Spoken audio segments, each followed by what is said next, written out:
पितरों को समर्पित मास प्रारंभ होने वाला है। पितृदोष के निवारण के लिए आपको ऐसे उपाय बताएंगे इस वीडियो में जो आपको चमत्कृत कर देंगे। और पितृदोष निवारण के उपाय इतने सटीक होते हैं, अगर आपने श्रद्धा और भक्ति पूर्वक करा तो आपका पितृदोष हमेशा के लिए मिट जाएगा। पितृदोष निवारण के लिए हम हीलिंग भी कर रहे हैं, तो आप हीलिंग भी ले सकते हैं पितृदोष निवारण के लिए। डिस्क्रिप्शन में पूरा डिटेल आपको मिल जाएगा और फीस भी आपको पता चल जाएगी, तो डिस्क्रिप्शन अवश्य चेक करें। Hi everyone, my name is doctor Uma Shri. मैं अपने YouTube channel doctor Uma Shri में आपका स्वागत करती हूँ। मित्रों, पितृपक्ष को हम बहुत पवित्र मास मानते हैं, क्योंकि पितरों के निवारण के लिए, पितृदोष के स्पेशली पितृदोष के निवारण के लिए ये महीना समर्पित होता है। आप चाहें तो पितरों को श्रद्धा सुमन अर्पित करके इस दोष का निवारण कर सकते हैं। पितृ आपकी भक्ति से प्रसन्न होकर आपको आशीर्वाद देते हैं। आपके जो काम अब तक नहीं बन रहे थे वो काम आपके तुरंत बन जाते हैं अगर आपके घर के पितृ तृप्त हैं।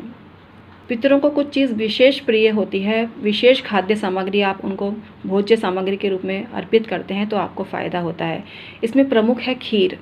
खीर पितृ को बहुत पसंद होती है और पितृ को खीर खिलाते समय आप ओम पितराय नमः का जाप करते हैं तो आपको फ़ायदा होता है।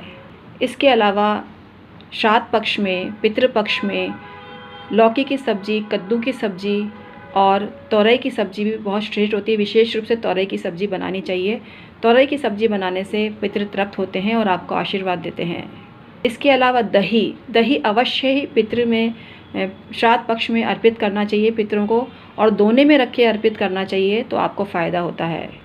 कंगन यानी इमरती से भी पितृ बहुत प्रसन्न होते हैं। सफ़ेद बर्फ़ी जो बरक लगी नहीं हो वह भी पितरों को आकर्षित करती है और पितृदोष निवारण में आपकी मदद करती है। इसके अलावा भोजन में छोले भी बना सकते हैं बिना लहसुन प्याज के, आलू टमाटर की सब्ज़ी बना सकते हैं, कद्दू का रायता बना सकते हैं तो आपको फ़ायदा होता है। पितृपक्ष में मंगोड़ी नहीं बनानी चाहिए। मंगोड़ी हमेशा शुभ मौक़ों पे बनाई जाती है।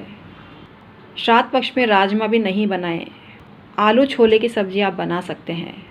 ऐसा करने से पैसा भागता हुआ आपके दरवाजे पे आता है और आपका हर संकट मिट जाता है। पितृ आप पर प्रसन्न होकर आपको आशीर्वाद देते हैं। आलू की सब्ज़ी भी बनाई जाती है, टमाटर की सब्ज़ी, आलू टमाटर की सब्ज़ी भी बनाई जाती है तो उन पितृ देव तृप्त होते हैं। बूंदी का रायता भी आप बना सकते हैं। कद्दू का रायता भी आप बना सकते हैं। खीर में इलायची अवश्य डालें। केसर का प्रयोग ना करें। अगर आपके घर में केसर का प्रयोग करते हैं तो पीली खीर बना सकते हैं, लेकिन सफ़ेद खीर ही पितरों को प्रसन्न करती है। और सफ़ेद खीर में आप चिरौंजी या ड्राई फ्रूट डाल के या इलायची डाल के बनाते हैं तो आपके पितृ आपको आशीर्वाद देते हैं।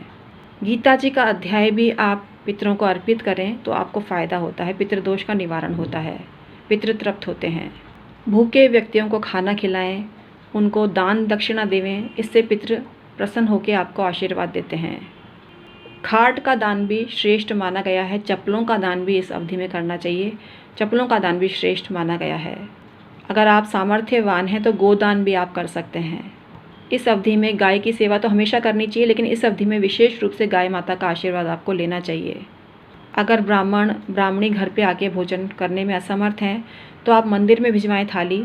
इसी से आपको पुण्य प्रताप मिल जाएगा और आपका प्रॉब्लम सॉल्व हो जाएगी।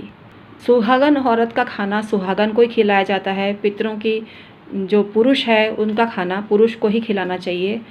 मंदिर में कई लोग मिक्स कर देते हैं तो आप उनको निवेदन करें कि आपने किसके निमित्त थाली निकाली है और उसी को खिलाएं तो आपको पुण्य फल की प्राप्ति होगी। और आपका कहना काम है, वो करे उसका कर्म है, तो आपको कहना अवश्य चाहिए, उनको बताना चाहिए। Thank you so much.